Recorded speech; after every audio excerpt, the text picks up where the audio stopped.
Bien, buenos días otra vez, porque hay gente que recién entró. Vamos a empezar la jornada de hoy con la Mesa de Comunicación y Democracia. El programa que tenemos para desarrollar en estos días es muy diverso y con diferentes focos de interés, pero ahora el foco va a estar en comunicación y democracia, los saberes y prácticas de la comunicación para el cambio, en el cambio que giran en torno a ese eje temático. Esta mesa va a contar con la participación del doctor Manuel Alejandro Guerrero, está aquí a mi izquierda, que viene de la Universidad Iberoamericana de México y que su presentación tiene como título Emoción versus Razón, el desafío de la comunicación para proponer futuros comunes. Manuel Alejandro va a ser el primer expositor. Después vamos a contar con la presentación de la magíster Mirla Villadiego Pins, de la Universidad Javeriana de Bogotá. Su presentación tiene como título De las causas de la complicidad a la complicidad con las causas, un análisis de los vínculos entre poder, comunicación, desde los saberes y las prácticas de la comunicación para el cambio. Después vamos a contar con la presentación de la magíster Georgina Santangelo, del Departamento de Comunicación de la Universidad Católica del Uruguay, cuya presentación va a girar en torno a la agenda setting de los medios uruguayos con respecto a transparencia gubernamental. Por último, vamos a contar con la intervención de la doctora Ruth de Frutos García, de la Universidad de Málaga. Esa presentación va a ser por videoconferencia. Tengo los dedos para no tener ningún inconveniente técnico, pero ella está allí escuchándonos ahora seguramente y tendremos su imagen en el momento de su presentación. Ruth va a conversar en torno a los análisis de los atentados contra periodistas en América Latina, que es un tema de trabajo constante. La idea es que cada uno de los expositores presente su enfoque durante unos 20 minutos, que yo voy a oficiar de guardián celoso, celosa para marcarles el tiempo, y después la idea es que nos queden unos minutos, aunque sea, para poder hacer algún intercambio con el público o entre ustedes, ¿sí? Algunas preguntas, algunas inquietudes que las respectivas presentaciones puedan sugerir. Bien, entonces empezamos con el doctor Manuel Alejandro Guerrero y su presentación Emoción versus Razón. La provocadora.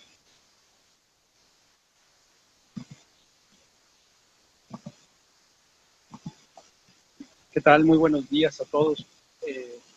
Para mí es un privilegio realmente ser el primero que abre aquí la conversación en un foro tan importante como este. Y pues agradezco muchísimo a Rosario la organización de este foro, que en realidad hemos ya tenido con esta la cuarta edición. Es un esfuerzo que estamos haciendo los titulares de las cátedras de UNESCO en distintos países de Iberoamérica.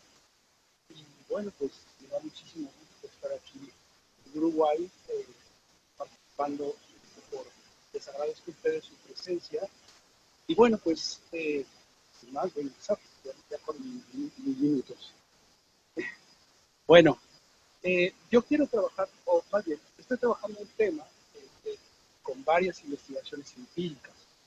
Tienen que ver con el tema de cómo inciden las emociones en las culturas de los medios de comunicación y de la información que está en las redes sociales. Y sobre todo, ¿qué hacemos con esa información? Voy a dar un poquito de contexto y luego les explico un poquito, cuento un poco de hasta dónde vamos con este proyecto que es bastante complejo, que estamos trabajando con Facebook. Bueno, hasta hace poco tiempo había ciertos consensos muy claros en la manera en cómo se generaba, cómo recibíamos lo que aparecía como información en los medios. Varios de los clásicos coincidían en que, bueno, pues lo que vemos como información en los medios tradicionales tiene que ver con variables como el perfil de periodistas, su educación, su formación, etc. Las rutinas editoriales, el tipo de organización, más de centro, más de izquierda, más de derecha, esto ya se ha discriminado, ¿no? Los entornos, las garantías legales, que había libertad de prensa, si es efectiva o no, etcétera, y los aspectos ideológicos. Por ejemplo, hasta hace poco tiempo nadie ponía en duda que Estados Unidos, y los medios norteamericanos no dudaban en que Estados Unidos es una democracia. Ellos ya se lo piensan dos veces y ya es tema. Antes era no tema, no aparecía eso. Pero de pronto, como decimos en México, ¡pum!, tenemos una revolución tecnológica tremenda que impacta en varios frentes. Primero, en la producción de contenidos. ¿Qué ha generado esto? Bueno, algunas consecuencias. Me refiero aquí a ustedes. Primero, visibiliza sitios que antes eran poco relevantes, los circunscritos a públicos muy específicos. Ahora es posible que pues, todo el mundo pueda ver el Tennessee Times, y antes ese periódico solo lo leía la comunidad. Crea sitios a bajo costo. Antes se necesitaba muchísima inversión para un periódico, más una estación de radio y aún más una estación de televisión. Ahora prácticamente se puede hacer con cualquier software básico, ya se puede abrir su sitio y canalizar notas que otros producen y generar ingresos y clics y desviar a tu sitio, ¿no? Hay una feroz competencia por la economía de la atención. Tenemos que ahora la fragmentación de plataformas ha hecho que pues, en esta economía de la atención pues, nos estemos peleando para ver quién se queda unos segundos en nuestros sitios y por lo tanto los ritmos, los tiempos, los formatos, todo debe ser súper atractivo, súper divertido, no nadie se queda. Y esto ha generado ya desde hace muchos años lo que se ha dado en llamar el infotainment. El infotainment puede tener una connotación, digamos, positiva. Por ejemplo, alguien recuerda Saturday Night Live, algunos shows en donde a través de formatos del entertainment se discuten asuntos de interés general y se plantan algunas ideas, algunas críticas, algunas perspectivas que pueden ser interesantes de reflexionar en términos públicos. Pero también hay otra connotación no tan afortunada y es la sustitución completa de la información por el mero divertimento. Quizá uno de los sitios que empezaron más con esta segunda tendencia sea el famoso Naked News, en donde chicas bien atractivas se van dando la ropa conforme van dando noticias, pero no noticias de la vida pública, sino que son soft news, ¿no? Si Leo Messi firmó para comprarse un Ferrari o no, etc., ¿no? Bueno, también, y esto me parece como lo más relevante, reduce la importancia educativa de algunos gatekeepers tradicionales. Por ejemplo, el New York Times, el Washington Post, el Guardian, se convierten en un sitio más, en una plataforma más, en un universo lleno de estas plataformas, en donde ya no distinguimos si lo que dice el New York Times es igualmente relevante o no que lo que dice el Wichita Times, ¿no? Y antes estos sitios por lo menos orientaban la discusión, los debates públicos. Ahora ya no sabemos, ya no tenemos estos parámetros. En términos de los impactos en las audiencias, con Internet tenemos también mayor posibilidad de acceso a otros contenidos. Eso es cierto, ¿no? Redes sociodigitales, mayor posibilidad de incidir en la creación de contenidos, somos co-creadores de esto, damos nuestra opinión todo el tiempo, hacemos memes, en fin. Esto también ha traído la posibilidad de dar voz a sectores que antes no se tomaban en cuenta. Y esto es positivo porque visibiliza temas, situaciones antes marginales, derechos de minorías, derechos de ciertos grupos, situaciones de videos con abusos, que la gente se indigna mucho y los denuncia. Todo esto está muy bien. Pero también lo negativo, visibiliza agendas de grupos que no están necesariamente en favor de la tolerancia, de una sociedad plural, abierta, etcétera, ¿no? Bueno, pues ¿para qué les cuento? Ahí están las cosas. También tiene un impacto en la política. Frente a la velocidad de respuesta de los mercados de consumo, en donde yo digo, a ver, quiero una canción, ahorita, está abajo. Quiero comprar tal cosa, ahorita, lo compro, ¿no? La política es lenta, es quelónica. Nuestros políticos responden, incluso en las democracias más acabadas, con una lentitud enorme en donde, bueno, nos hace más sentido ser consumidores que ser ciudadanos, porque ser ciudadano frente a las nuevas identity politics, pues como que tienen poca sustancia. ¿Qué nos hace vivir un entorno común? No lo sé, yo soy punk, yo soy dark, yo soy tal, ¿no? Y consumo, eso sí, y eso es inmediato. Los gobiernos tienen hoy también mucho menos márgenes de maniobra, pero están mucho más vigilados. Por lo tanto, la vigilancia de la política pública es constante y los resultados no lo son tanto, ¿no? Las expectativas que tenemos ahora son muy altas. Nos prometieron que la democracia nos iba a hacer casi felices porque nos iba a dar pues, todas las oportunidades posibles, además de mercados, además de posibilidades de que si yo estudiaba una licenciatura o un posgrado, pues esa era la ruta crítica, pero resulta que termino un posgrado y pues ¿dónde está el empleo, no? Todo esto justo con crisis internacionales, con crisis políticas, etcétera. ¿Y qué tenemos? Pues la vuelta a discursos muy chauvinistas, discursos de proteccionismo, cerrados, y lo que se ha llamado la crisis de la democracia. Si comparamos los resultados del Latinobarómetro en nuestros países, e incluso los del Eurobarómetro, vamos a encontrar una caída dramática, no solamente en la confianza, en los niveles de confianza en la clase política, que esto no es general, ¿no? No hay que ver a la clase política nada más. Bueno, Uruguay es como la estrellita de América Latina, eso hay que decir. Pero lo terrible es que hay una crisis de confianza en las instituciones de la democracia, las cortes, los partidos, los parlamentos, pero también en la política misma como área para resolver conflictos comunes.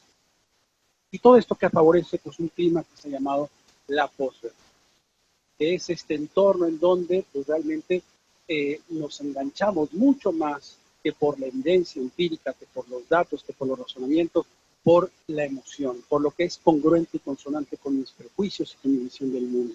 Y con dos consecuencias claras. Una caída tremenda en la credibilidad y confianza de los políticos tradicionales frente a los políticos que se pronuncian como outsiders. Y los políticos siempre han mentido, ahora lo hacen con muchas menos consecuencias. ¿Por qué? Porque esa es mi verdad. Y tú tienes tu verdad, perfecto, esa es tu verdad. Socialízala y yo socializo la mía. También se favorece la producción de información falsa. Y aquí hay lo que se llama fake news. Pero fake news es un término complejo de operacionalizar. Entonces, sabemos que existen varios tipos de fake news. La disinformation, que es la información producida expresamente con intencionalidad política de desinformación, ¿no? De confundir al público. La misinformation, que es la información que tiene errores, por ejemplo, en la recopilación de los datos, una declaración que puede tomar fuera de contexto, etcétera, que no tiene la mala intención, pero resulta nota falsa. O la malinformation, que tiene también otras connotaciones que no necesariamente van a la vida pública. Por ejemplo, tengo la portada de Sun por claramente misinformation de una declaración que hace la reina, y claro, ellos la distorsionan un poco, ¿no? Y tenemos a Donald Trump, claramente con disinformation, ¿no? ¿Qué hacemos? Bueno, la investigación acerca de esto tiene tres grandes estrategias. Uno, usar Big Data para mapear las formas de difusión de información en general y saber más o menos cómo se están articulando las conversaciones en las redes sociales, qué efectos tienen las campañas, etc. La segunda son proyectos dedicados a la contención de información falsa. En México tuvimos una cosa ahora en el proceso verificado 2018 que nosotros en la universidad participamos, y la cosa era identificar los tweets y las cuentas que más tuvieran resonancia con información de dudosa procedencia. La verificábamos junto con 60 instituciones, y entonces, bueno, pues ya decíamos en el portal oficial, esto es falso por ABC. Cuesta mucho trabajo, mucho dinero, mucha coordinación. Y luego los dedicados a la prevención de información, poco como lo que estamos haciendo ahora en Facebook, es decir, cómo prevenir, cómo hacer que la gente lo reflexione un poco más. Bueno, no me voy a detener en la metodología, aquí está, el que quiera lo platicamos, ¿no? Pero bueno, hicimos ahí un grupo experimental, uno de control, pasamos información falsa, 10 notas falsas y 10 verdaderas. De las falsas, 5 son misinformation, 5 son disinformation. Y bueno, la primera hipótesis, la inserción, ¿qué hicimos con Facebook?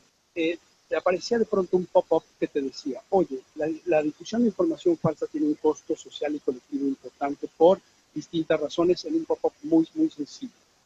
Lo probamos y el resultado fue este, es un resultado preliminar. En promedio, este es el promedio de socialización de información falsa, misinformation y disinformation, las dos. Como ven, en el grupo experimental, después del pop-up, el de control no lo tuvo, el experimental sí tuvo este pop-up, entonces pues sí disminuye sustancialmente. Pero cuando uno contrasta esto con otras hipótesis, la difusión de disinformation presenta mayor vínculo emocional y cuando el sentido de la disinformation es congruente con lo que el sujeto cree, con sus prejuicios, este pop-up no funciona. Y aquí está. De la disinformation frente a información verdadera, lo que vemos es que es mucho más, se difunde mucho más rápido y a mucho más velocidad y con más volumen la disinformation que cualquier otro tipo de información. Y, e incluso después del pop-up, casi es igual a la difusión de información verdadera, casi no tiene incidencia en la disinformation por el vínculo emocional. Ya como conclusiones, ya estoy sobre mi tiempo, bueno, sí hay, digamos, sí es importante trabajar con estos sitios, vamos a hacerlo ahora también con Instagram y vamos a ver con Twitter, que es otra lógica distinta, pero lo que sabemos es que en el corto plazo estos pop-ups sí funcionan. Lo que también estamos averiguando es que funcionan mucho menos con la disinformation. ¿Por qué? Porque a pesar de que yo pueda intuir que cierta información es falsa, maliciosamente falsa, y eso es congruente con lo que yo pienso, yo detesto al político A, no me importa, yo lo voy a socializar. Es decir, aunque tenga la duda por ahí de que, no sé, ya, ¿no? ¿Esto qué implica? Lo que implica es una, digamos, una sostenibilidad teórica para lo que se llaman estas eco chambers, estas cámaras de eco que se dan en donde yo solamente estoy escuchando a las personas que piensan como yo, sienten como yo, que comparten mi visión del mundo, pero también mis prejuicios, y dejo de escuchar a todos los demás. No hay mucha penetración horizontal, a pesar de que sí hemos encontrado ciertos resquicios, y lo que sí vemos es que esta emocionalidad de la comunicación en realidad pone en jaque una de las tesis centrales de la ilustración y de la modernidad. El ser humano es un ser fundamentalmente racional que siente. No es. El ser humano es fundamentalmente un ser emocional que piensa. Por lo tanto, la lógica de la comunicación, pensada con lo que la sociología de las emociones llama la generación de emociones positivas, como la solidaridad, la empatía, etcétera, para construir futuros comunes, tiene que apostar también a este nuevo lenguaje. ¿Cómo? Bueno, pues es lo que estamos tratando de averiguar en un colectivo importante y ver pues, de qué manera podemos empezar a incidir otra vez la construcción de futuros comunes ante una fragmentación de plataformas, de audiencias, que dan como resultado que en momentos electorales tenga una polarización, con la consecuencia que pues, estamos viendo no solamente en Estados Unidos, claro, Estados Unidos es importante, pero pues en Brasil, que estamos a punto de ver algo terrible. Bueno, pues muchísimas gracias y creo que estoy sobre el tiempo con estos.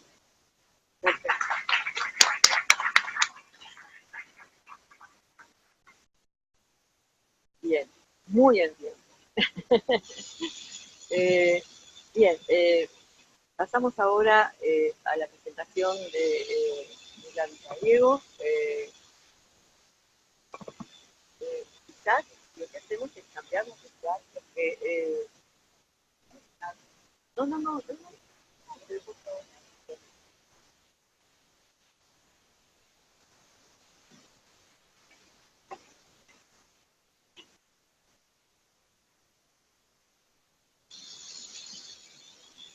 Bueno, yo quiero iniciar mi presentación agradeciendo al Foro Iberoamericano de Cátedras Maestro de Comunicación por la invitación que le ha hecho a la universidad a la cual represento, la Pontificia Universidad Javeriana de Bogotá y a mí personalmente. El tema que quiero proponer como discusión para este foro es el de las relaciones entre comunicación y poder. Para desarrollarlo voy a dividir mi exposición en tres partes. Una primera parte en la cual voy a hablar muy rápidamente de los saberes de la comunicación y en particular esa relación entre comunicación y poder. La segunda parte me voy a dedicar a trabajar sobre las prácticas de la comunicación que ilustraré con el caso colombiano, y en la tercera les propongo mirar un ejemplo con el que pretendo pues corroborar lo que estoy diciendo. Bueno, la primera parte de los saberes de la comunicación.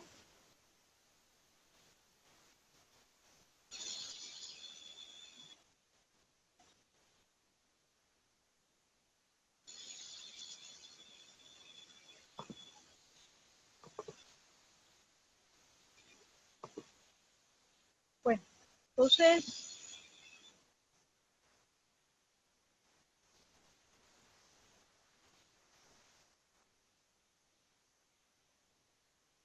yo quiero como partir de unas certezas que están presentes en los saberes de la comunicación.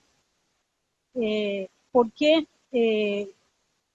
evidentemente se trata de un campo muy amplio y muy diverso que desborda el campo de estudios de la comunicación y que nos ponen a dialogar con la filosofía y con la política. Pero paradójicamente, en medio de esa diversidad, nos encontramos con un par de certezas a las cuales me voy a referir. Una es que el poder instrumentaliza la comunicación, le pone límites, pone a la comunicación a su servicio. Debido a esto, la comunicación pues, no es libre, no es azarosa, no es espontánea.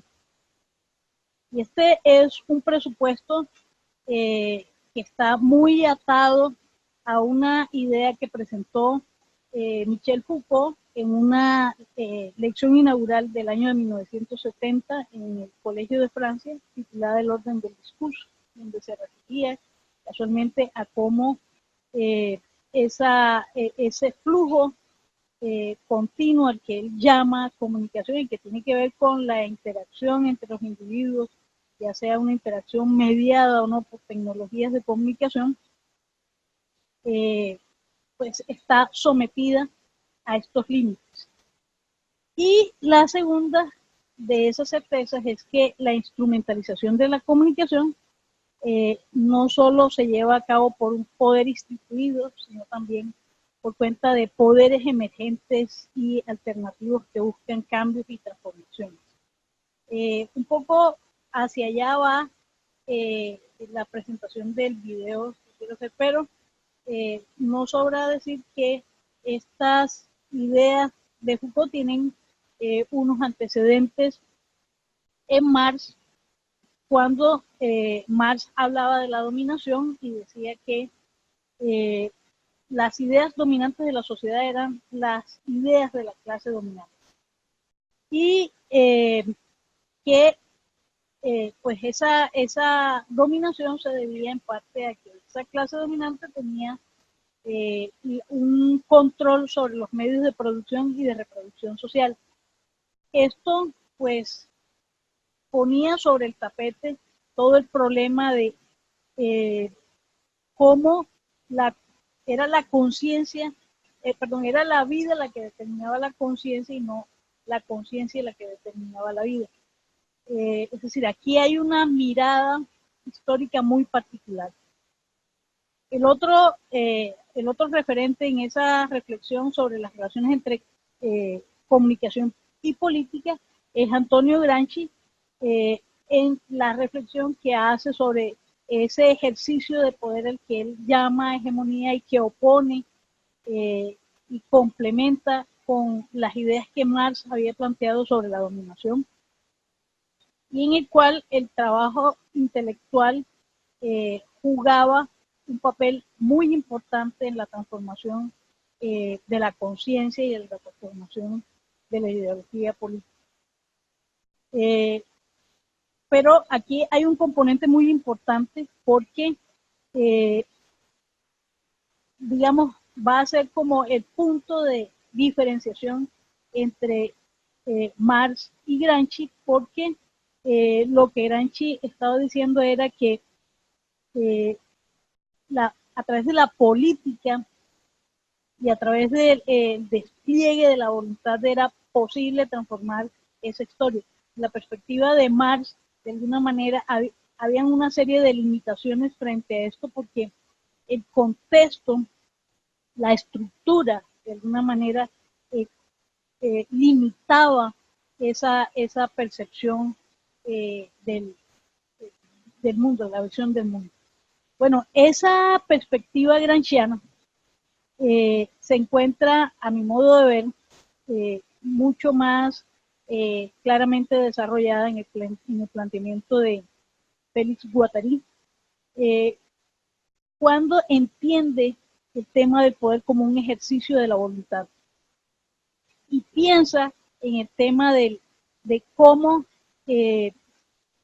eso que él llama capitalismo mundial integrado, lo que hace es tratar de doblegar esa voluntad, pero también tratar de doblegar la subjetividad e imprimirle una autorregulación. Sin embargo, la mirada de este autor hacia donde apunta es hacia ver que los cambios son posibles siempre y cuando se busque llevar a cabo un desarrollo de la subjetividad. Bueno, uno puede estarse preguntando, bueno, pero si partimos de unas certezas, ¿cuáles fueron las rutas para llegar a esta certeza? Bueno, me he referido muy brevemente a lo que pasó con la filosofía y la política, me quiero referir también muy brevemente a lo que pasó en las teorías de la comunicación. He tratado de dividir como dos grandes bloques teóricos. Un primer gran bloque teórico en donde he clasificado como las teorías más tradicionales de la comunicación. Ya trátense de teorías funcionalistas o de teorías críticas, pero que tienen en común una cosa, y es que el individuo se encuentra para esas teorías sin alternativas frente al poder, porque es objeto de manipulación, porque es objeto de control, porque los efectos son previstos ya por ese poder. Y lo otro es que definitivamente dentro de estas perspectivas teóricas, la comunicación es un instrumento para provocar sumisión de los individuos. De hecho, en estas teorías el efecto es simplemente un efecto de manipulación.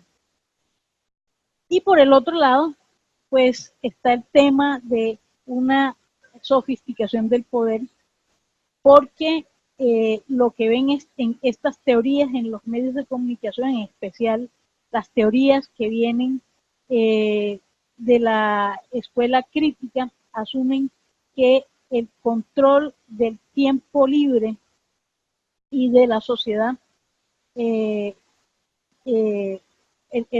digamos, se hace posible a través de estos mecanismos que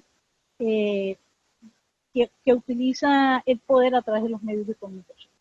Entonces, la manipulación de los efectos, de acuerdo con estas teorías funcionalistas conservadoras, pero también de la primera generación de la Escuela de Frankfurt y del estructuralismo, ¿sí?, es la constante. En el segundo bloque teórico, lo que observo es que hay una mirada opuesta, en donde el individuo cuenta con unas alternativas frente al poder. La comunicación se considera aquí de una manera distinta, porque se considera como un instrumento para provocar la complicidad de los individuos. Es decir, no se trata de manipular, sino hacer que estos individuos se vuelvan cómplices con el poder. Entonces, el poder se percibe limitado y se entiende que ese individuo es capaz de llevar a cabo una negociación con el poder, ¿sí? Y, por supuesto, entonces hay que hacer un reconocimiento a las racionalidades y a las sensibilidades que se desprenden de ese proceso de comunicación. Es decir, aquí nos encontramos con un carácter transaccional de la comunicación visible en teorías progresistas del funcionalismo y en autores tan representativos como Lasserfeld o como Holland, pero también nos encontramos con miradas mucho más esperanzadoras de la segunda generación de la Escuela de Frankfurt, como Habermas, y también nos encontramos con los estudios culturales latinoamericanos, en donde la mejor evidencia, ¿sí?, de ese carácter transaccional de la comunicación está en el fracaso de ciertos procesos que fueron impulsados desde el poder del Estado y desde los medios de comunicación. Y por último, el último planteamiento que podríamos ubicar en este segundo bloque que habla de los saberes de la comunicación, están las perspectivas postcoloniales de la comunicación, en donde si bien hay una denuncia por todo el eurocentrismo que parecen respaldar los medios de comunicación e incluso el poder, pues de lo que se trata es de arrojar luz sobre unas miradas mucho más esperanzadoras, pero también mucho más emancipatorias. Bueno, la segunda parte de mi exposición, yo había anticipado que iba a trabajar sobre prácticas de comunicación y poder desde el caso colombiano. Bueno, voy a hablar de unas generalidades que a mi modo de ver podrían resultar interesantes, porque la historia de Colombia es una historia bastante compleja y también bastante desconocida. Bueno, lo primero, una ubicación geográfica. Colombia es un país al norte de Sudamérica que a través de su historia ha tenido un desarrollo político muy complejo, aunque formalmente se ha dicho que tenemos la democracia más antigua de América, porque ahí nunca se han suspendido elecciones, pero también hay que decir que son elecciones con una baja participación ciudadana. Tenemos por tradición unos índices muy altos de abstencionismo. Y esa es una complejidad que no es nueva, que no es reciente, sino que nos ha acompañado durante toda nuestra historia. En el siglo XIX, después de que nos independizamos de España, tuvimos 19 guerras civiles que involucraron a los dos partidos políticos más antiguos del país. Y esos partidos políticos pertenecían curiosamente a la misma élite, con los mismos intereses políticos y económicos, pero en donde siempre existieron causas para las disputas, porque ahí lo que ocurrió fue un ejercicio exclusivo y excluyente del poder por la facción que gobernaba, que no quería transar con nadie si la organización política del poder iba a ser centralista o federalista, si el modelo económico iba a ser librecambista o intervencionista, y si el modelo educativo iba a ser religioso o laico. O sea, todos estos eran los motivos de las disputas dentro de la misma élite. Y fíjense que el siglo XX se inició en medio de una guerra que nosotros llamamos la Guerra de los 1000 días. Es una guerra que duró 3 años, pero que curiosamente, digamos, se extendió hasta, sus consecuencias se extendieron hasta mediados del siglo XX, cuando de alguna manera esas disputas terminaron porque la élite se dio cuenta que había que cerrar filas, porque los conflictos ya no eran unos conflictos dentro de la élite, sino que se habían desbordado y empezaban a ser también conflictos de clase. Entonces es ahí donde surgen las guerrillas que todavía hoy existen en Colombia, a pesar de todos los esfuerzos por acabarlas.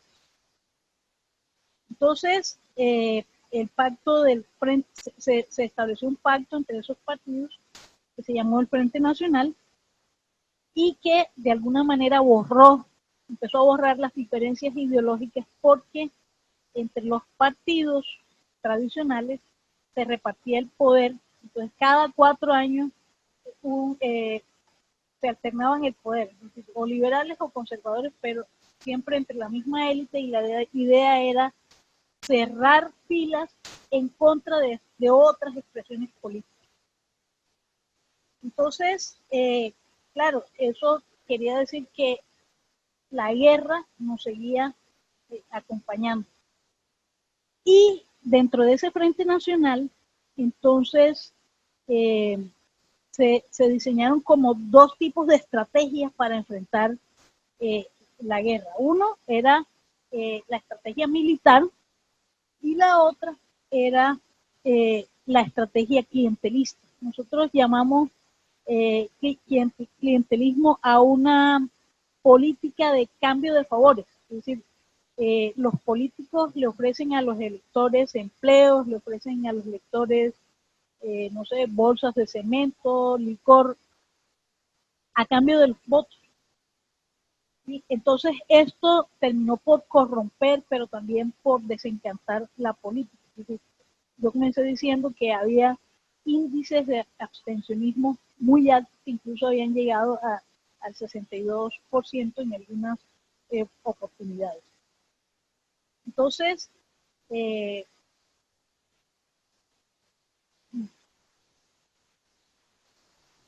resulta que ese desencantamiento con la política lleva a enfrentar el asunto de otra manera, porque la política tradicional se quedó en los discursos formales. ¿Sí? Y nosotros siempre nos estamos debatiendo entre un país real y un país formal, un país de un ordenamiento jurídico muy claro, muy coherente, pero en el cual las leyes nunca se cumplen. Entonces, hay 2 experiencias famosas de las cuales seguramente ustedes tuvieron noticia. Una votación en la cual pues en el año 2016, a pesar de todos los esfuerzos del gobierno de Juan Manuel Santos por pactar la paz con las FARC, en un plebiscito la mayoría decide no apoyar el proceso de paz.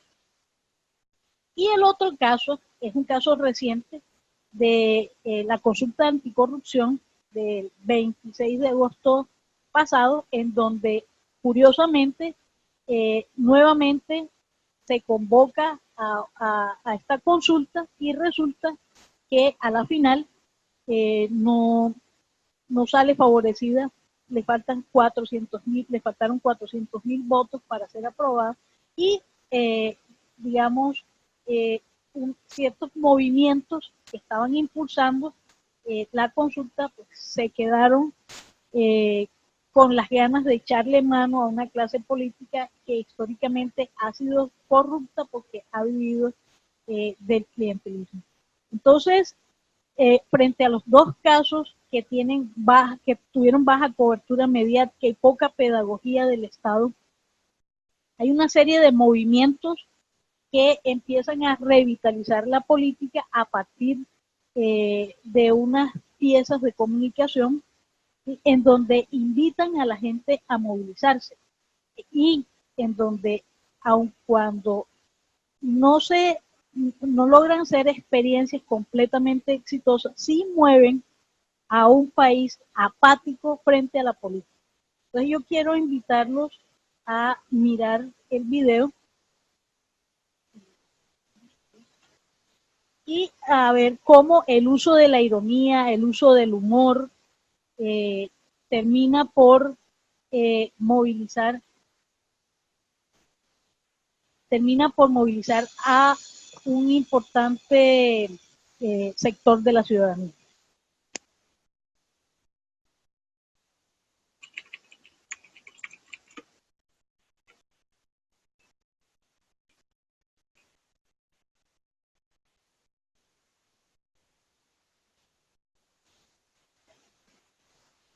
todos los participantes en este video son políticos.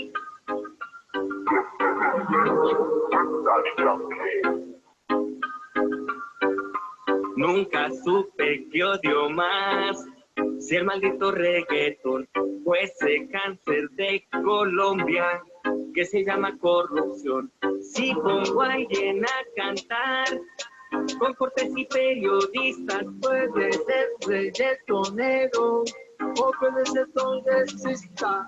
Si improvisa es ordinario, ir a letras con veneno. Puede ser que sea Farruko o los hermanos Moreno. Y ese reggaetón, de la corrupción, en una tarada para ti guacala, para mi canción. Pero si hay que escoger entre el flow del reggaetón o ese cáncer de Colombia que se llama corrupción. Lo digo aunque me desista. Dejo de ser congresista. Agua los cojones, Para ser reggaetonero. Quedo con Daddy Yankee, pero nunca con Gerley.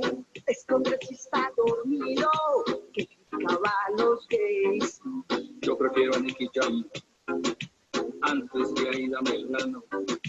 Dicen que compraba votos. Eso espero que mostraré.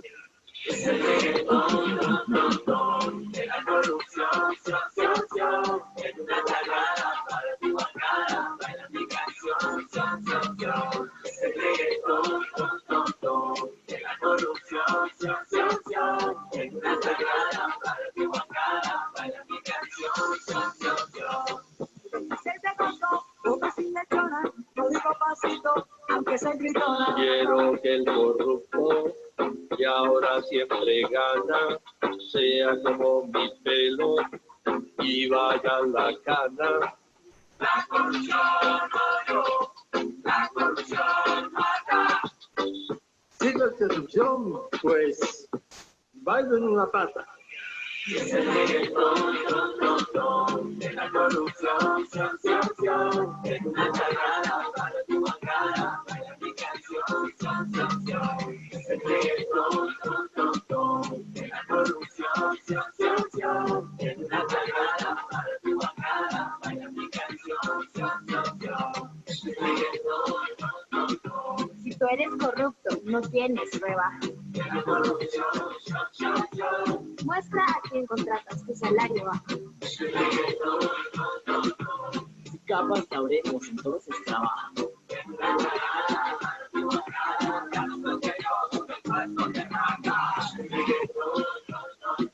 Si no quieres multa, Vota la consulta.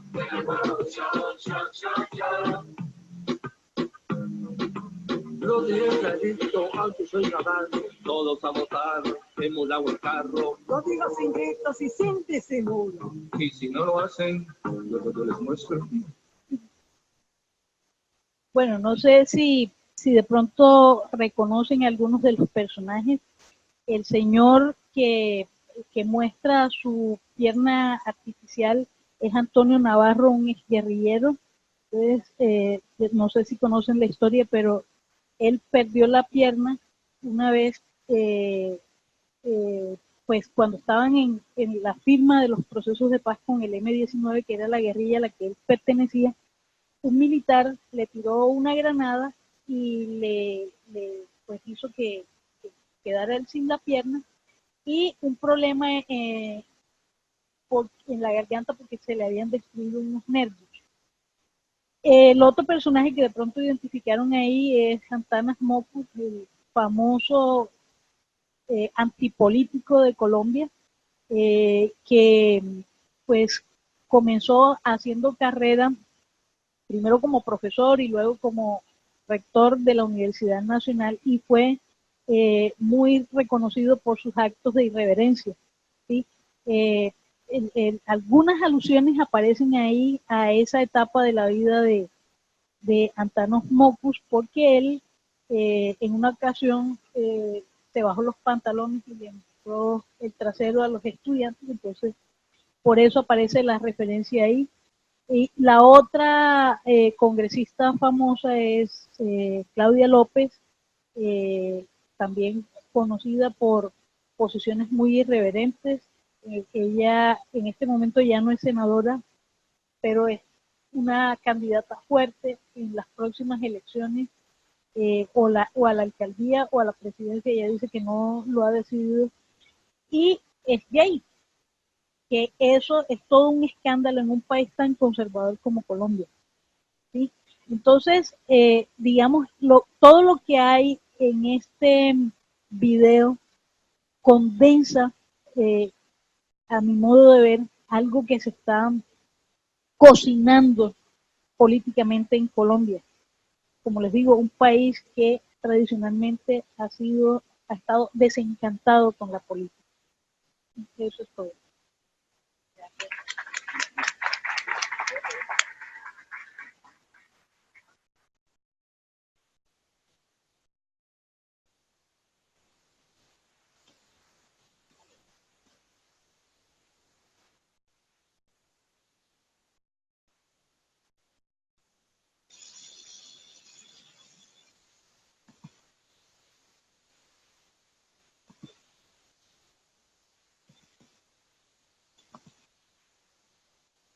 Problemas técnicos.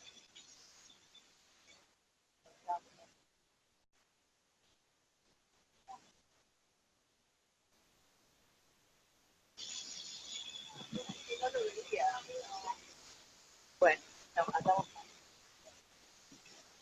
Bueno, tenemos ahora la presentación de Georgina Santangelo, agenda setting de los medios uruguayos con respecto a transparencia gubernamental.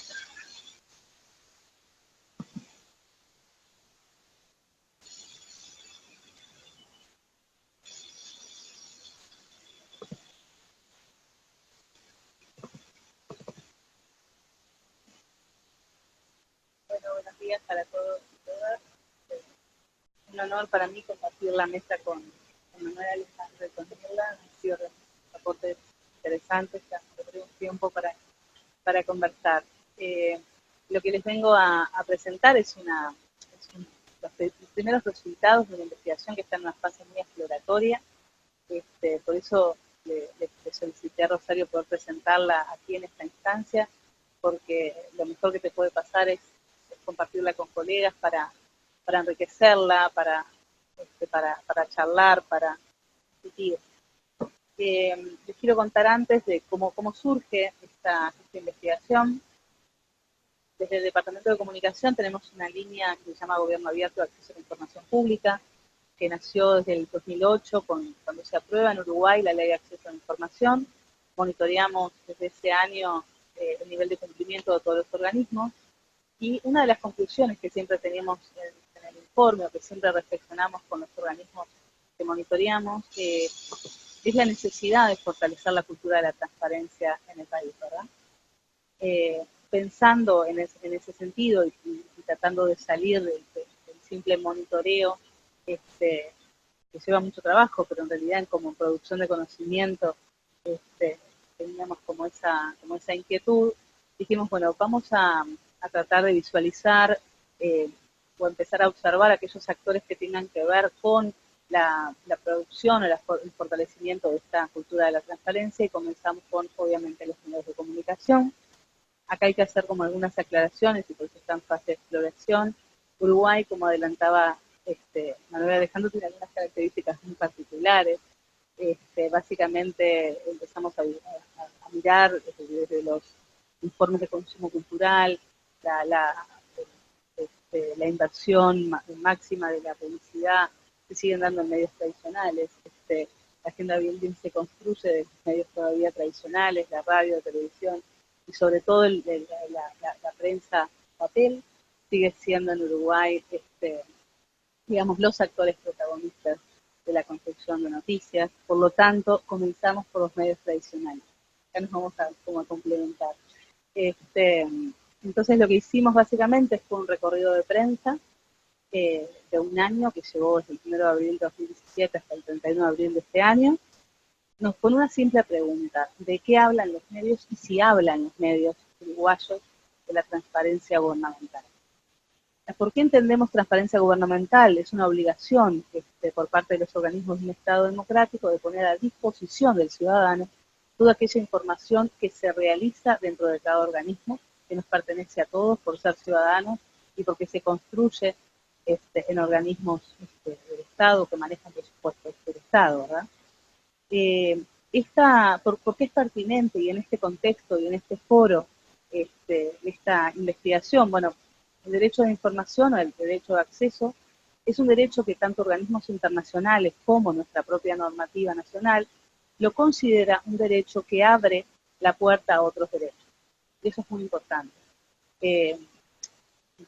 Mucha de la teoría de la democracia, de lo que espera que el acceso a la información pública por parte de los ciudadanos, lo predispone o por lo menos arma el escenario. O sea, eso siempre me hace precisar mucho Rosario, no genera participación, pero sí lo que construye es un espacio, una oportunidad para que ese ciudadano pueda monitorear, digamos, monitorear la gestión pública, ¿sí?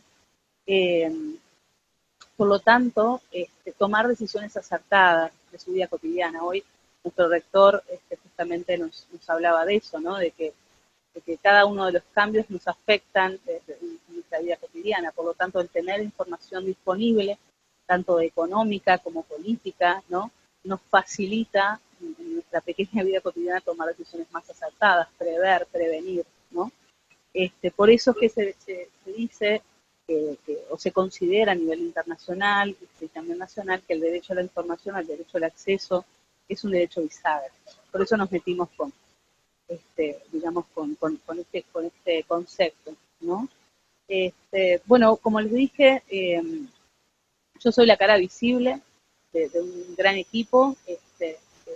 Nosotros en esta línea de investigación, además de investigar, formamos personas, formamos estudiantes, hay muchos estudiantes involucrados, que no solamente generan datos, sino que además nos ayudan en la construcción de marco teórico. O sea, estas instancias son de formación en la universidad y me parece que está bueno reconocerlos. O sea, a mí me toca hablar y presentar, pero detrás mío tengo un equipo de estudiantes muy comprometidos con esto.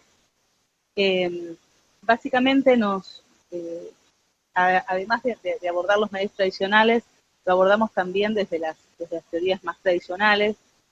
Nos preguntamos, por ejemplo, de qué hablan y si hablan de transparencia los medios de comunicación en Uruguay, cuáles son los atributos, ¿sí? A los que más hace énfasis los medios de comunicación y cuál es la dirección que toma, si es negativa o positiva. Intentando en el corto plazo empezar a visualizar el impacto, ¿no? El impacto en el comportamiento, el impacto en las predisposiciones, sobre todo porque estamos ya en un mes electoral. Entonces, lo que sí fue interesante que nuestro relevamiento se hizo en un año más bien neutro. O sea, seguramente si hubiésemos hecho el campo en este año, nos hubiese dado otras cosas. Por lo tanto, creo que fue un acierto que tomamos el relevamiento en un año que no estaba afectado por la campaña electoral. Básicamente tomamos los medios más representativos. Ustedes sabrán, a los que no son uruguayos, que también tenemos otra dimensión, otro corte importante a la hora de seleccionar casos o seleccionar medios, que es la distribución poblacional del Uruguay, que más de la mitad de la población está concentrada en Montevideo. Por lo tanto, el eje urbano-rural sigue siendo un eje de corte a tomar en cuenta a la hora de seleccionar. Por lo tanto, tomamos los medios de comunicación de todo el país, pero principalmente nos concentramos en los de mayor tiraje en la capital, que sabemos que son los que tienen mayor impacto también a nivel nacional. También tomamos los portales más leídos o con mayor número de usuarios. Hicimos un primer clipping, digamos, de búsqueda. En eso también sabemos que tenemos una debilidad. Lo que pasa es que les quiero contar que cuando hicimos el clipping, la única búsqueda de el concepto o la palabra clave transparencia, nos encontramos con 29.111 noticias. Por lo tanto, dijimos, bueno, no vamos a armar otro patrón, va a quedar para un segundo momento. relevamos y empezamos a hacer como más cortes. El primer corte que hicimos a estas 29.000, dijimos, bueno, a transparencia, todas aquellas noticias que hablan de transparencia en organismos, en el ámbito público, privado o en organización. Nos volvimos a encontrar con 5.000 y pico de noticias, y dijimos, bueno, solamente referidos a la transparencia gubernamental. O sea, fuimos como escalando, haciendo esos cortes precisos hasta que llegamos a un volumen de noticias bastante más manejables. Ustedes van a ver que en la gráfica llama, digamos, las noticias tomadas, que son finalmente con las que trabajamos, ¿verdad? ¿Qué nos encontramos? Como para ir rápidamente a los resultados y después yo me quedaré con ustedes conversando. Una primera buena noticia que nos encontramos es que la transparencia gubernamental, es la roja, ¿verdad? Básicamente, perdón, las tomadas, es la azul, propiamente la transparencia gubernamental. Es un tema de agenda en medios, ¿sí? En los medios por lo menos que conforman la noticia que tienen impacto en la ciudadanía en nuestro país. Esa fue la primera buena noticia, ¿sí? Al menos este 4% que más o menos se mantiene, como ustedes verán, abarca todo el periodo, ¿no? Es una constante, siempre salen noticias o siempre está cubierto el tema el mes. Después otra cosa que ustedes van a visualizar es que tiene como picos, ¿no? Vieron que esta no es una línea continua, sino que se va moviendo. Nosotros encontramos precisamente como 3 picos o 3 en el periodo estudiado, ¿verdad? Esto es bastante acotado, es de un año, pero estamos tratando de ver patrones de comportamiento.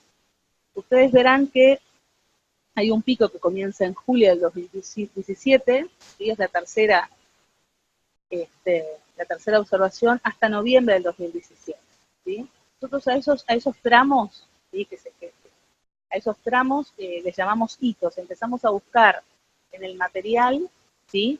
Cuál era el caso, los casos, la situación que explica, ¿no? El dispare o la modificación en este continuo de publicación de noticias.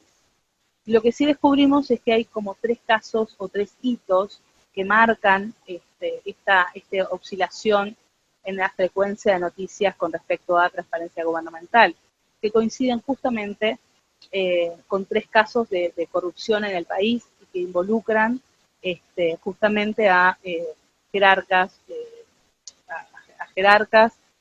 de más alto nivel de gobierno. Por lo tanto, una de nuestras hipótesis era justamente la visibilidad y la importancia de los jerarcas involucrados, que justamente dispararon esta frecuencia de noticias. Empezamos a visualizar, además, que estas noticias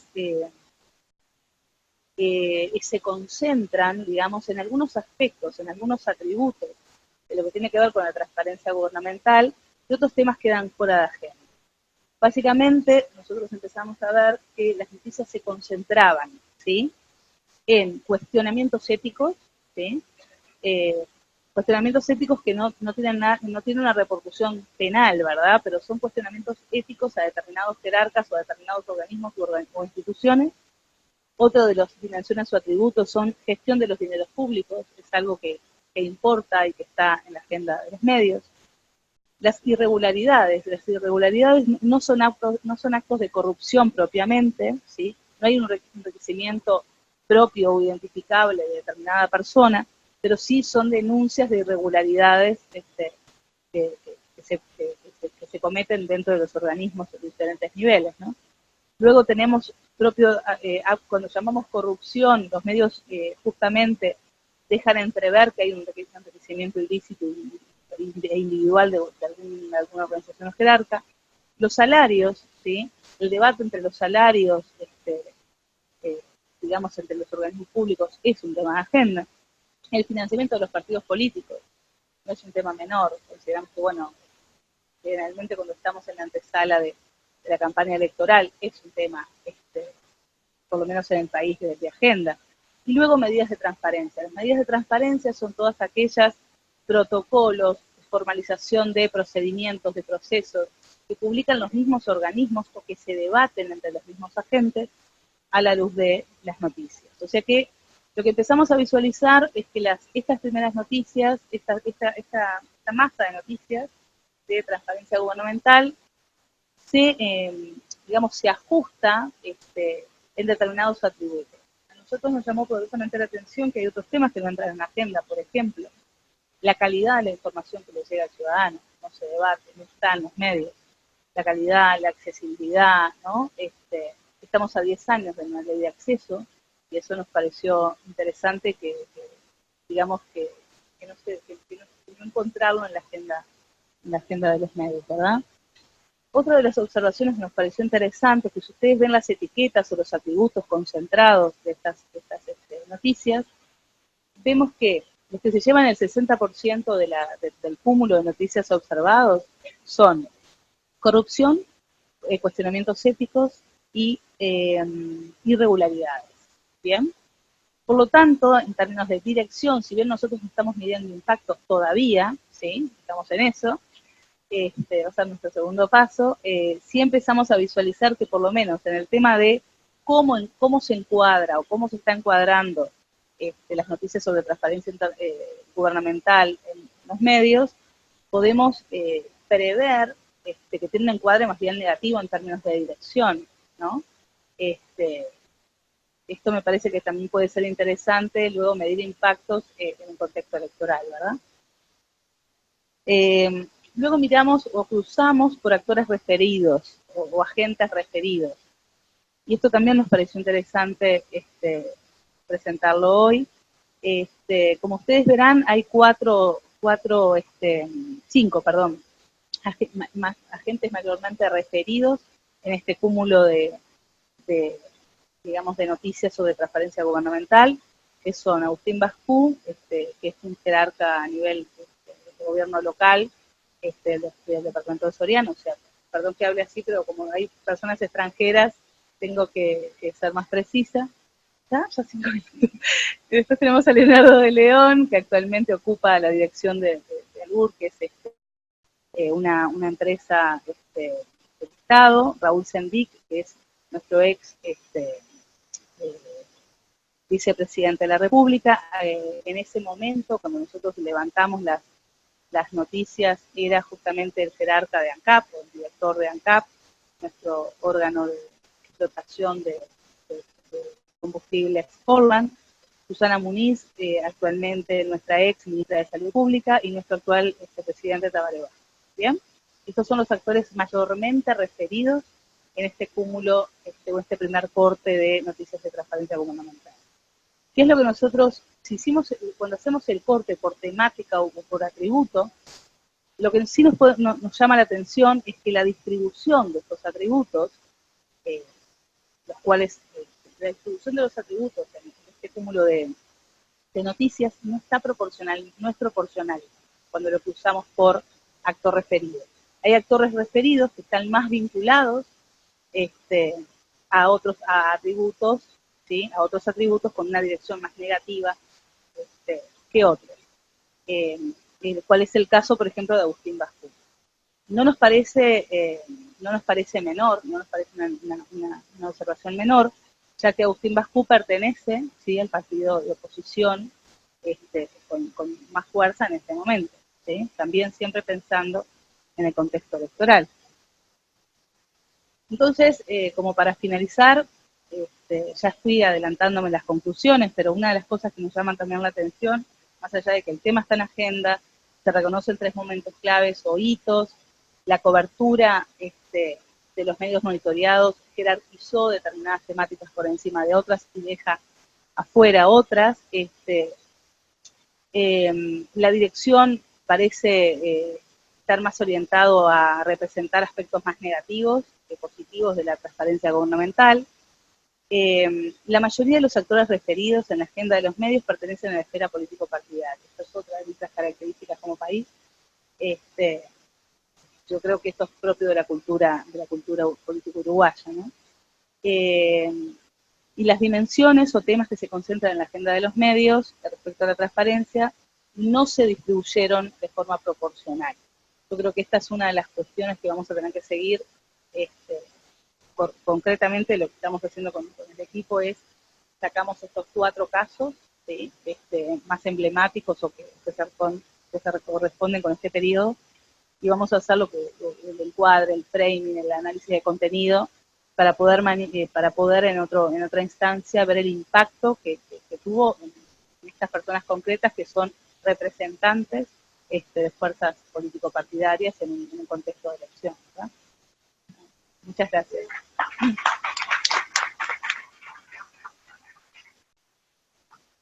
En tiempo justito, ni siquiera te tuve que mostrar ese cartel.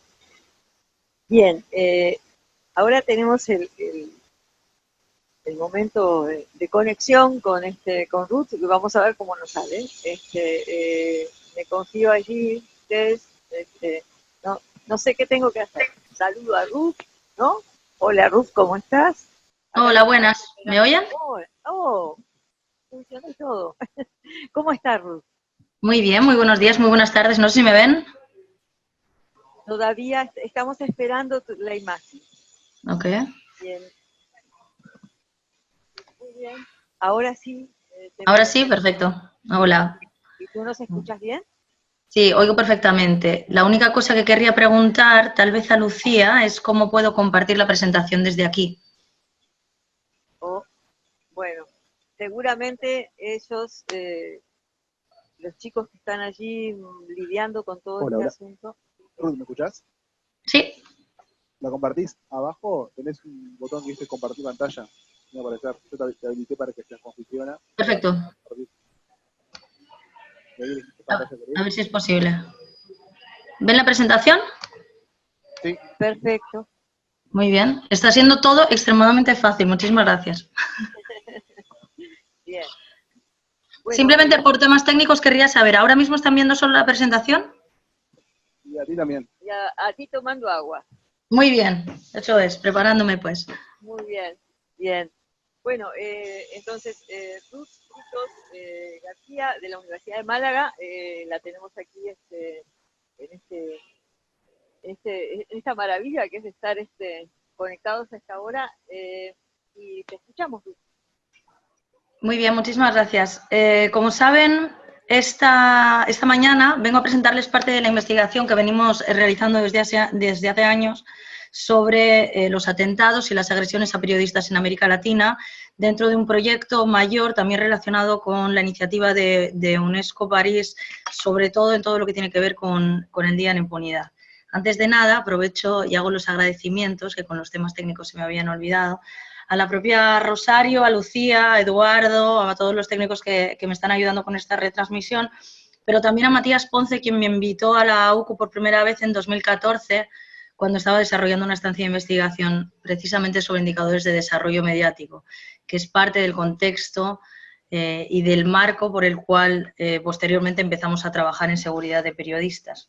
Como saben, y ya pasó a la presentación, este año se cumple el 70 aniversario de la Declaración Universal de los Derechos Humanos y el 20 aniversario de las declaraciones específicas sobre defensores de derechos humanos, también sobre periodistas. Actualmente estamos trabajando con 10 resoluciones de Naciones Unidas aproximadamente que hablan de cuestión de impunidad, de seguridad de periodistas y por primera vez en los últimos años sobre la cuestión de las mujeres profesionales de la información que sufren por este hecho una doble vulnerabilidad.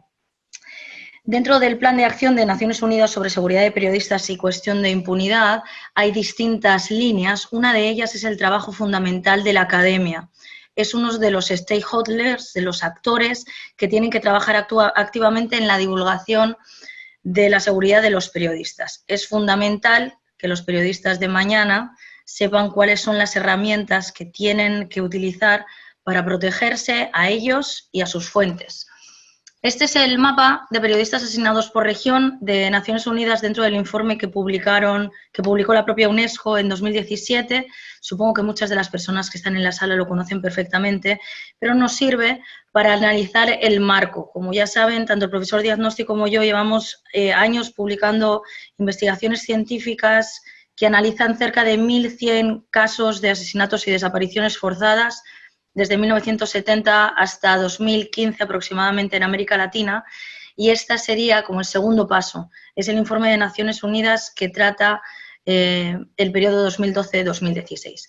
Como ven, la región latinoamericana es la segunda más peligrosa para el ejercer el periodismo en el mundo, con 125 asesinatos de los 530 que se desglosan en todo el globo.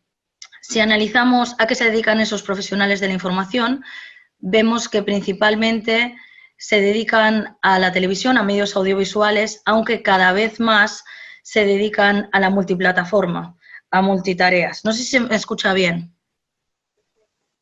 Sí, perfecto. Perfecto, muy bien. De vez en cuando voy a hacer estas pequeñas alusiones porque yo no les veo ahora mismo.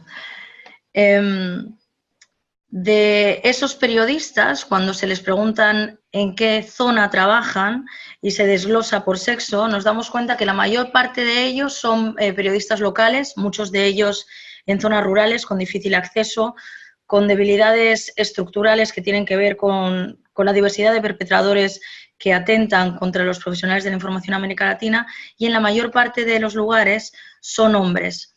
Estas cifras son exactamente las mismas que el profesor Germán Rey de la Universidad Javeriana de Colombia ya venía denunciando en un informe que para nosotros es revelador, que se llama Palabra y Silencio, también de 2015, al igual que el libro del profesor Díaz Nosti, Periodismo Muerto, y que revela que cerca del 93% de los periodistas con los cuales él tiene relación y han sufrido algún tipo de vulneración durante todo el conflicto colombiano, durante los 53 años de conflicto colombiano, son periodistas de zonas rurales, son hombres que trabajan en medios de comunicación de zonas rurales. Por lo tanto, empezamos a ver cómo los medios de comunicación comunitarios son especialmente sensibles, especialmente vulnerables a este tipo de agresiones.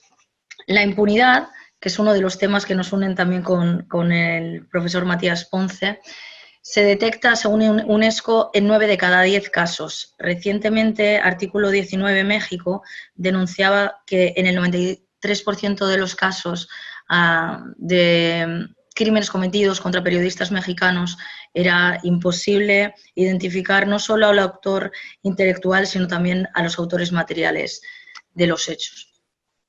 Estos son los datos del estado de las causas judiciales, específicamente por asesinatos de periodistas detectados por UNESCO.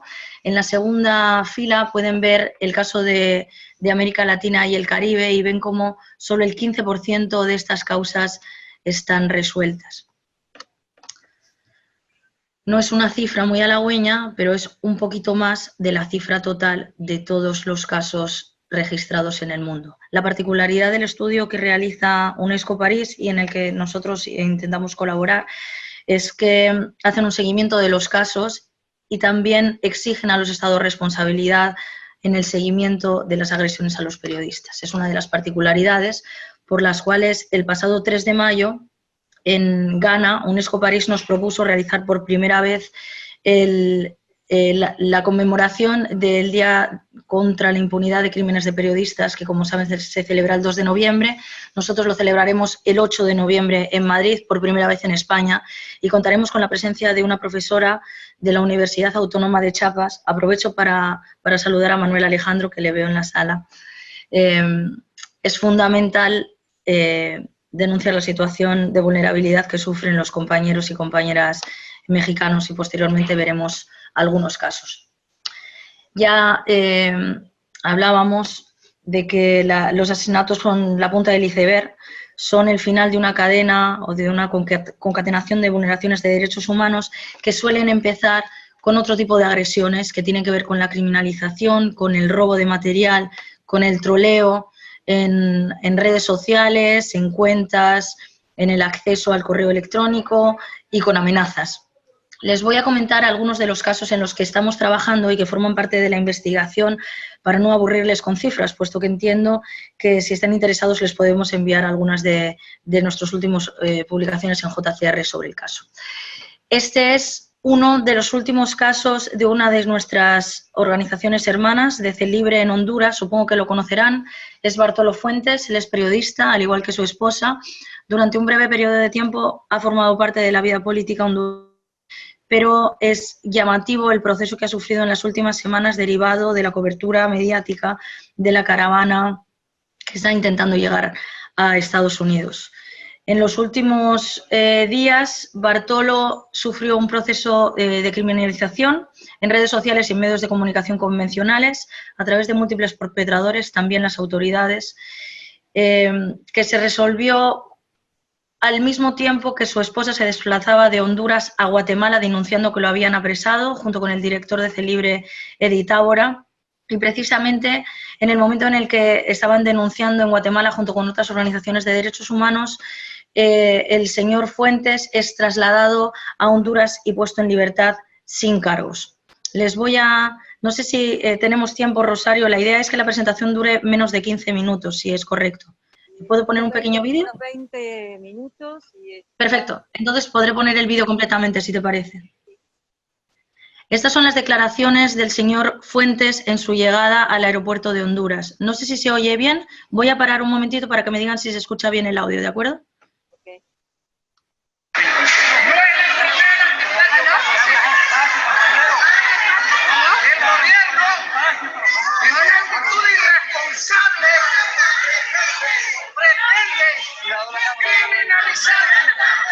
¿Se oye bien? Un poco entrecortado, pero creo que algo podemos entender. Ok, no se preocupen, si no continúo y si alguien está interesado le pasaré los materiales.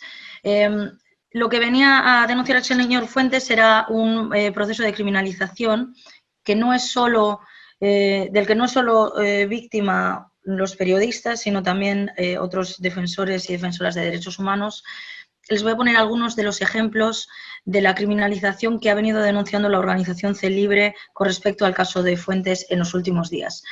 La que pueden ver en pantalla es la canciller de la República de Honduras, María Dolores Agüero, y precisamente en un medio de comunicación denunciaba que Bartolo Fuentes era uno de los organizadores de esta caravana.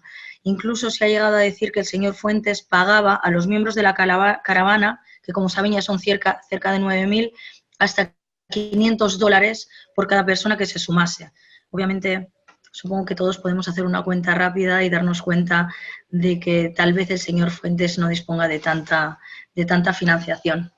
Estos son otra de las alusiones que normalmente sufren los periodistas cuando realizan su trabajo profesional, independientemente de que se desarrolle de una manera correcta o incorrecta, de que su línea editorial esté a favor o en contra de determinados intereses. Dice, familiares de Bartolo Fuentes, periodista capturado por ser uno de los presuntos promotores de la marcha migrante que salió de Honduras a Guatemala, brindan conferencia de prensa y mencionan que ya fue deportado hoy vía aérea a Honduras, obviamente sin notificarlo a ningún familiar ni allegado. En el segundo tuit pueden observar que se vuelve a aludir a una supuesta relación con la captura y la relación con la caravana. Supuesto líder de la caravana de migrantes hondureños, Bartolo Fuentes, está siendo expulsado en estos momentos de nuestro país. Ya pasamos a Facebook, donde se alude, lo pueden ver en el vídeo. En su línea de trabajo, están hablando siempre de Fuentes, se ha relacionado con el crimen organizado y principalmente con el narcotráfico. El siguiente post también es de Facebook, el perfil del Coyote, aplauso a esta brillante manipuladora de masas. Bartolo Fuentes es bien conocido por sus actividades de contrabando de personas, se ha lucrado de la trata de personas por mucho tiempo y este me ha llamado particularmente la atención porque dice, nos queda claro George Soros detrás del financiamiento de la izquierda hondureña de la invasión a las caravanas. Y cuando se entraba dentro del contenido se observaba que había una relación con la financiación de este periodista. Ya les digo que independientemente de la investigación judicial que se va a empezar, puesto que van a emprender acciones legales desde diversas organizaciones de derechos humanos y en particular desde Celibre para proteger el honor de este periodista y observar cuáles han sido las vulneraciones de derechos humanos, es fundamental observar cuál es el movimiento de discurso de odio que se genera en torno al ejercicio profesional. Y aquí tiene mucho que ver el crecimiento de las amenazas digitales contra periodistas, fundamentalmente contra mujeres periodistas. Estamos viendo patrones de odio cada vez mayores cuando hablamos de las profesionales de la información. Y por eso me gustaría destacar un manual de seguridad digital que publicó IFEX el año pasado y en el que me consta que la organización uruguaya CAINFO participó activamente, en el cual hablaba de la protección no solo de las contraseñas, sino también de los propios dispositivos y del acceso a la información de las fuentes. Uno de los casos paradigmáticos es el de Carmen Aristegui. A ella le dimos el premio a la trayectoria profesional de la Universidad de Málaga el año pasado, y ella en un vídeo que nos mandó, puesto que no pudo asistir al acto, venía denunciando precisamente el software Pegasus, que como saben es un programa espía creado para dispositivos móviles en más de 45 países. CPJ hace aproximadamente 15 días, ha denunciado la naturaleza de este programa espía, que está siendo empleado no solo contra defensores de derechos humanos y periodistas en México, sino también en Arabia Saudita. Y aquí quiero hacer una breve parada, puesto que la actualidad nos obliga a acordarnos de nuestro compañero de Arabia Saudita, que ha sido asesinado supuestamente, pero todavía tenemos que darle presunción de inocencia, en la embajada de Arabia Saudí, dentro del territorio turco, pero también en Bahrein, en Marruecos, en Togo, en Israel, en Estados Unidos o en Emiratos Árabes, según el informe de Citizen Lab. No me detendré en este caso porque entiendo que luego va a haber un bucle de preguntas, pero sí que es cierto que me gustaría detenerme en la importancia que han tenido desde los años 70 hasta la actualidad las mediciones de desarrollo mediático por una parte y de seguridad de periodistas por otra. Como saben, Freedom House, Reporteros Sin Fronteras y otras organizaciones internacionales han tenido profundas modificaciones, tanto a nivel ideológico como metodológico y conceptual, lo cual dificulta profundamente observar la tendencia relacionada con la libertad de expresión de estas mediciones. Les voy a poner algunos de los ejemplos en los cuales se han intentado invertir estos pequeños problemas metodológicos relacionados con los índices de libertad de expresión en general y con la seguridad de los periodistas en particular. Esta es la página, supongo que la conocerán bien, de UNESCO, en la cual la directora general denuncia de manera sistemática todos los asesinatos.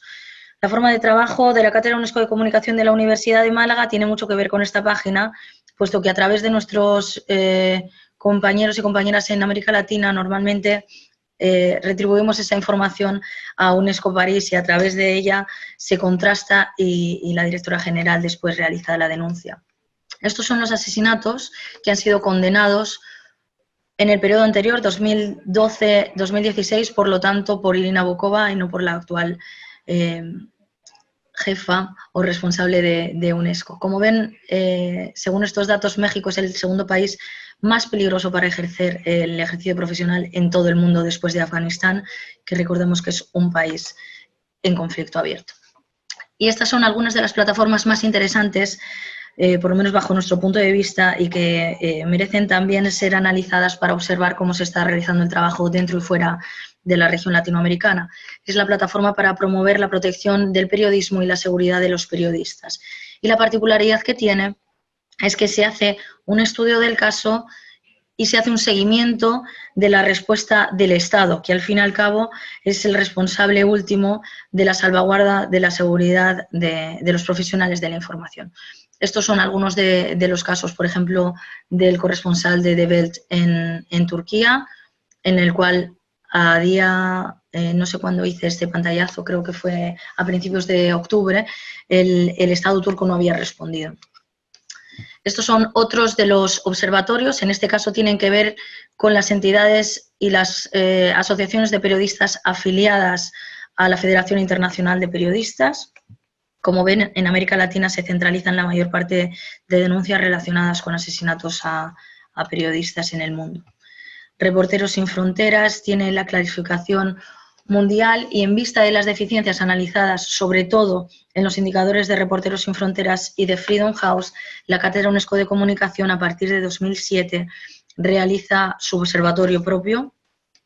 Es un observatorio que muchos de ustedes conocen, puesto que la página de la cátedra es una de las más observadas dentro del área de comunicación, puesto que también tiene una biblioteca de autores bastante excelsa. y así es como reportamos los casos, teniendo en cuenta siempre las fuentes locales que nos facilitan la información. Normalmente se explican las 5 W y posteriormente se da seguimiento del caso judicial. Y hoy estamos de estreno.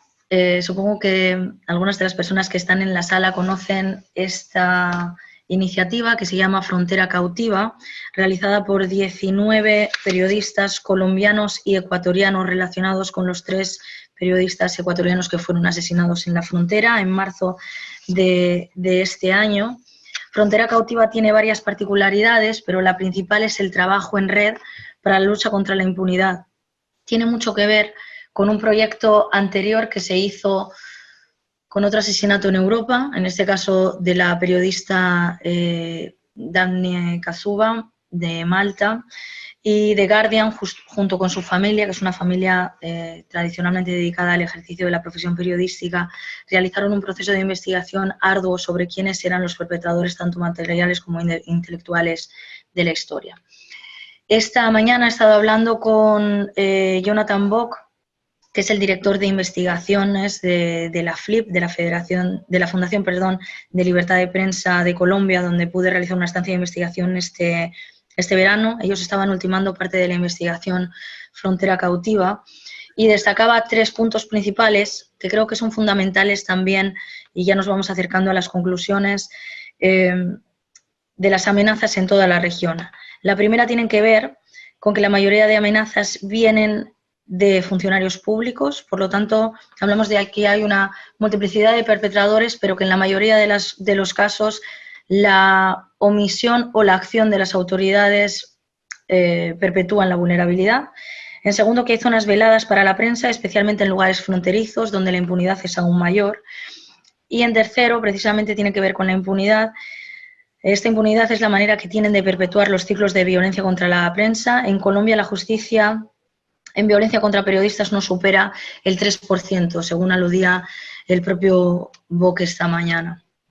Estos son algunos de los ejemplos, entre los cuales también intentamos visibilizar la situación de América Latina fuera de la propia región. Es el Premio Internacional Libertad de Prensa, que en 2015 se concedió a la periodista Lucía Lagunes, que es la directora de una agencia de comunicación que tiene la particularidad de observar esta doble vulnerabilidad de la que hablamos al inicio de la intervención. ¿Qué pasa con las mujeres que son periodistas? ¿Qué pasa con esas agresiones sexuales que sufren simplemente por el hecho de ser mujer? O con las perpetraciones que se están realizando también relacionado con una precarización que en el caso de las mujeres es aún mayor. Este es el premio del año pasado, es el director de Celibre, Edith Tábora. Antes les hablaba del caso de Bartolo Fuentes. El 1 de agosto, mientras realizaba la estancia de investigación en Colombia, teníamos una conexión directa con Celibre, puesto que una de las personas que trabajaban con ellas, Giselle, que es, no sé si ven mi puntero, pero es la periodista a la cual le está agarrando esta persona que forma parte de las fuerzas de seguridad hondureña, estaba haciendo una cobertura de las últimas manifestaciones estudiantiles en la Universidad Nacional de Honduras y esta persona empieza a agredirla. Voy a intentarlo, puesto que es otro vídeo, aunque la conexión también es mala. Les voy a poner el vídeo. Rosario, no sé cómo vamos de tiempo. Vamos bien, creo que tenés 5 minutos más. Perfecto.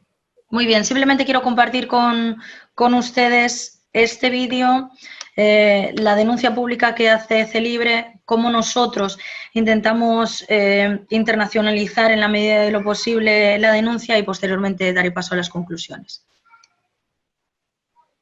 Estoy en vivo aquí. Ya pues, enseñe pues. Me está agrediendo el policía. Venga, hombre. Me lleva a agarrar. Me está agrediendo. Me está agrediendo el policía. Lo oímos. ¡No! ¡Ay! ¡Me está agrediendo! ¡Me está agrediendo! Tenés que sacar la presentación del PowerPoint porque no vemos el video. Okay. Disculpen.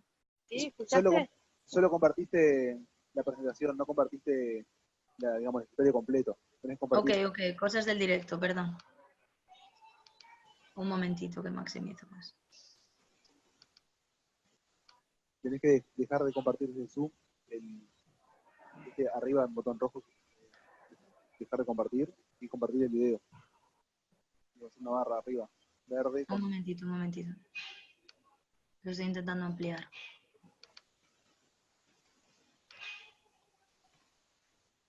Bueno, las cosas del directo, no podía ser todo tan fácil. Todo está saliendo muy bien y tenemos tiempo, no hay problema. Ok. Esperen que se minimizó.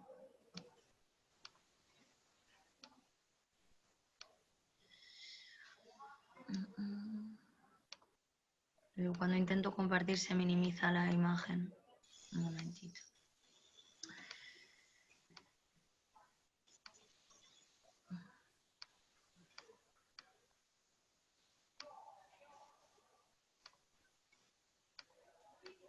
Ah, ok. Creo que lo encontré.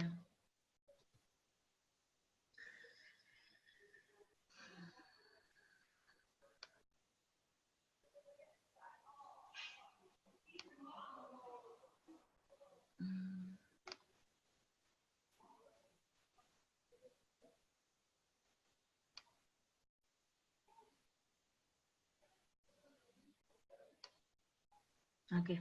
Me ha costado un poquito, pero he llegado. Vamos a ver.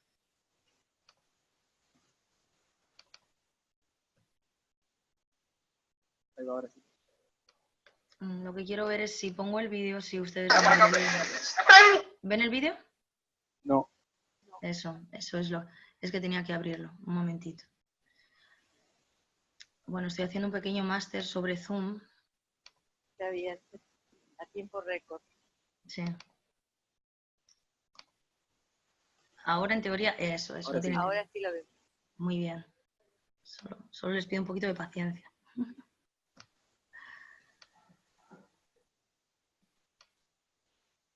Transmitiendo en vivo aquí. Ya puede, Sañe. Ya puede. Me está agrediendo el policía. Venga, hombre. Me lleva agarrada. Me está agrediendo. Me está agrediendo el policía. No. ¡Ey! Me está agrediendo. Me está agrediendo. Me está agrediendo.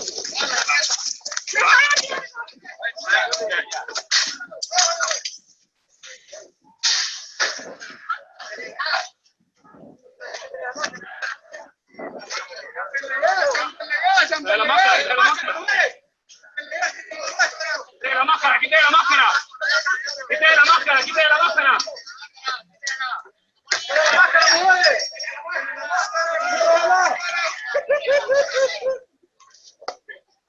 ¿Y por qué puta la puerta que coman mierda? Por último.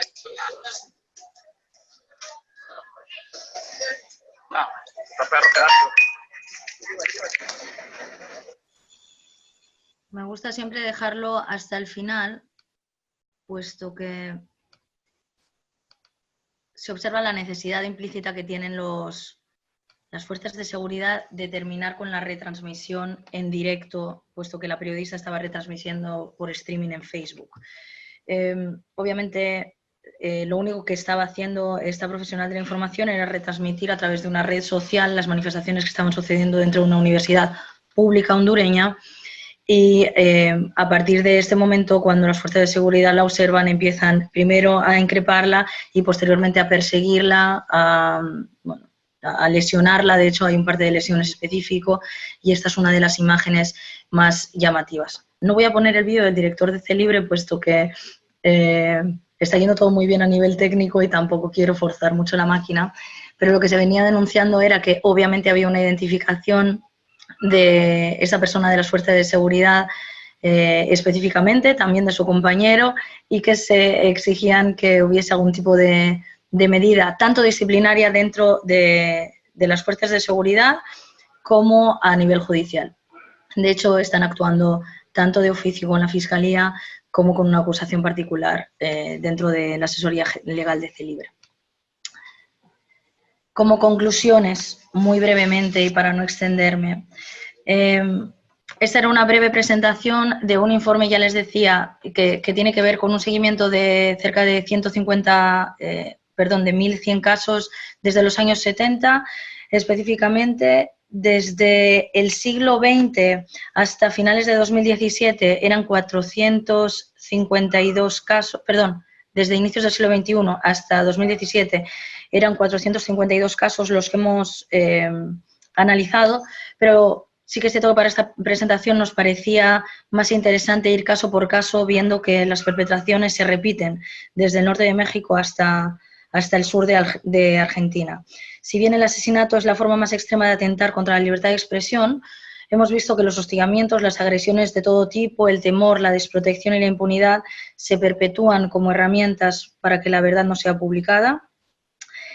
Hay una amalgama de vulneraciones de derechos humanos, lo hemos podido ver en toda la presentación, pero sin embargo no ha podido ser protegida ni tampoco corregida por una comunidad internacional cada vez más interesada en realizar estas resoluciones internacionales que muy pocas veces tienen que ver con el interés real, por ejemplo, de promoción de mecanismos de protección en México, en Colombia, en Honduras, en Paraguay, en Brasil. Hemos estado realizando entrevistas en profundidad a personas que han pasado por el mecanismo de protección y que nos decía que la propia pertenencia al esquema a veces le generaba mayor vulnerabilidad porque no sabía si las fuerzas de seguridad del Estado estaban filtrando parte o la totalidad de su información personal, de sus contactos, de su familia, etcétera. La perspectiva de género en todos estos procesos de protección de periodistas y cuestión de impunidad es una de las grandes deficiencias identificadas en todos los casos, salvo honrosas excepciones como el caso de CIMAC en México. Cada vez más organizaciones como CAINFO en Uruguay, la FLIP, el propio artículo en México están intentando implementar perspectiva de género, pero todavía falta muchísimo por avanzar. En conclusión, el análisis crítico de los casos de agresiones contra periodistas en América Latina en el siglo XXI confirma la urgencia de la creación y el seguimiento de medidas de seguridad eficaces para los profesionales en la región, ya que de lo contrario se estará vulnerando pilares democráticos relacionados con la vida, con la libertad de expresión y con el derecho a la información. Muchísimas gracias por dejarme participar desde el otro lado del océano. Gracias a ti.